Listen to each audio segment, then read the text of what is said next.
ছাত্ৰ ছাত্ৰীসকল, আজি মই তোমালোকৰ চতুৰ্থ শ্ৰেণীৰ অৰ্থাৎ ক্লাছ 4ৰ অংকুৰণ পাঠ্যপুথিৰ 13 নং পাঠত থকা জন্মদিনৰ আয়োজন নামৰ এই পাঠটোৰ ক্ৰিয়াকলাপসমূহক সমাধান কৰি দিম।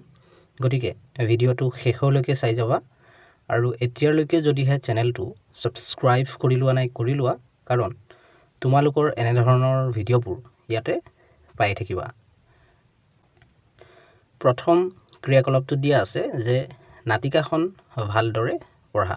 তো তোমালোকে এই জন্মদিনৰ আয়োজন নামৰ নাটিকাখন ভালদৰে পঢ়িবলৈ চেষ্টা কৰিবা।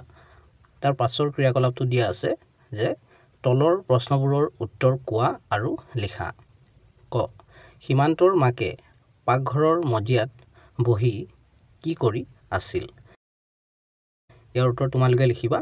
সীমান্তৰ মাকে পাকঘৰৰ মজিয়াত বহি পাচলি কাটি আছিল। খটোত সুধিছিল যে সীমান্তৰ জন্মদিনটো কি বাৰত হ'ব? ইয়াৰ উত্তৰ তোমালোকে লিখিবা যে সীমান্তৰ জন্মদিনটো সোমবাৰত হ'ব। গটোত সুধিছিল মাকে সীমান্তৰ জন্মদিনত কি কৰিম বুলি ভাবিছে?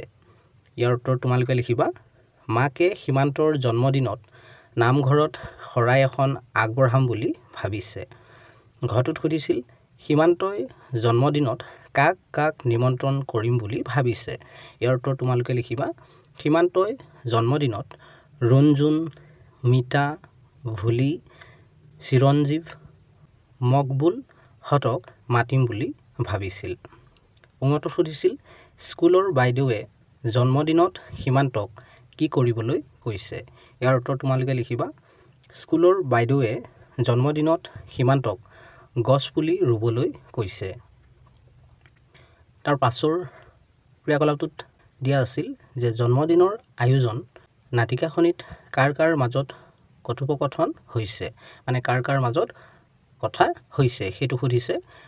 তাৰপাছত কি কৈছে যে নাটিকাখনিৰ কথা বতৰাখিনি নিজৰ কথাৰে গদ্য ৰূপত কোৱা আৰু লিখা। মই ইয়াত লিখি দিছোঁ, এইটো বৰ দীঘল হয়, ইয়াক পঢ়ি গ'লে ভিডিঅ'টো আমাৰ বেছি দীঘলীয়া হৈ যাব, সেইকাৰণে মই ইয়াত নপঢ়োঁ। তোমালোকে কি কৰিবা, ভিডিঅ'টো ৰখাই এইবোৰ লিখি ল'বা। তাৰ পাছৰ ক্ৰিয়াকলাপটোত দিয়া আছে যে তলৰ বাকচৰ ভিতৰত থকা স্ত্ৰীলিংগ বুজোৱা শব্দবোৰ বিচাৰি আনি পুলিংগ বুজোৱা শব্দৰ কাষত লিখা।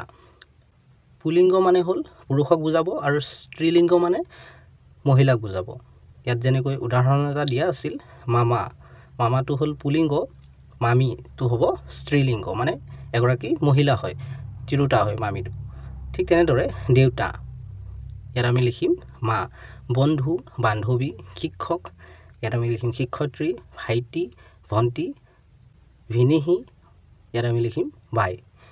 তো মই ইয়াত যেনেদৰে লিখি দিছোঁ তোমালোকেও ঠিক তেনেদৰে লিখি ল'বা।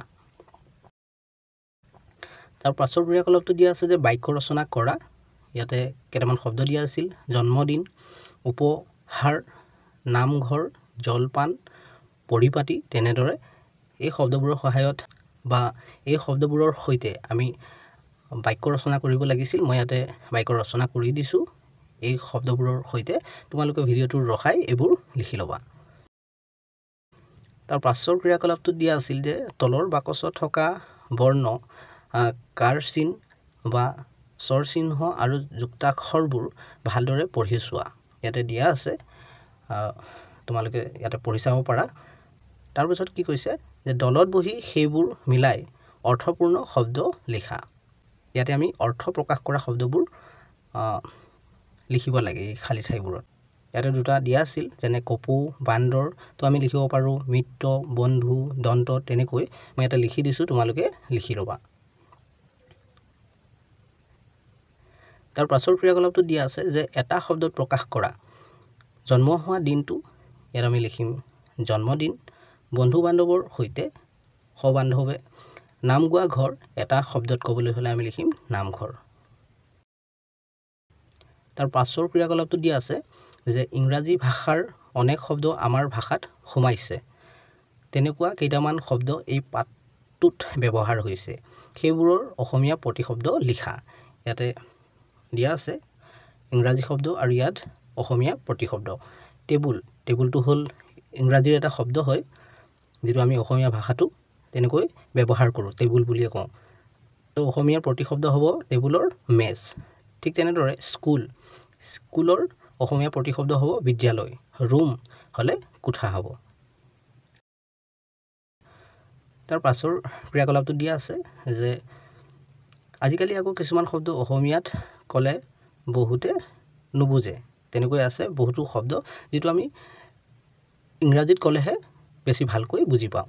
তেনেকুৱা অসমীয়া শব্দৰ থোপটোৰ কাষতে ইংৰাজী শব্দৰ থোপ এটা দিয়া হৈছে।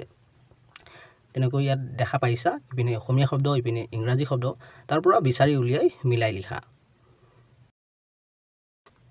মই এটা লিখি দিছোঁ, যেনেকৈ ইপিনে লিখিছোঁ অসমীয়া শব্দ আৰু ইপিনে ইংৰাজী শব্দ। তোমালোকে উত্তৰ দি এইবোৰ লিখি ল'বা। যাক আমি জপনা বুলি কওঁ তাক আমি ইংৰাজীত কওঁ গেট, যিটো আমি অসমীয়া ভাষাটো ব্যৱহাৰ কৰোঁ, গেট বুলিয়ে কৈ দিওঁ। ঠিক তেনেদৰে অট্টালিকা, ইংৰাজী শব্দ হ'ব ইয়াৰ বিল্ডিং। ঠিক তেনেদৰে মই ইয়াতে কৰি দিছোঁ, তোমালোকে ভিডিঅ'টো ৰখাই এইবোৰ লিখি ল'বা।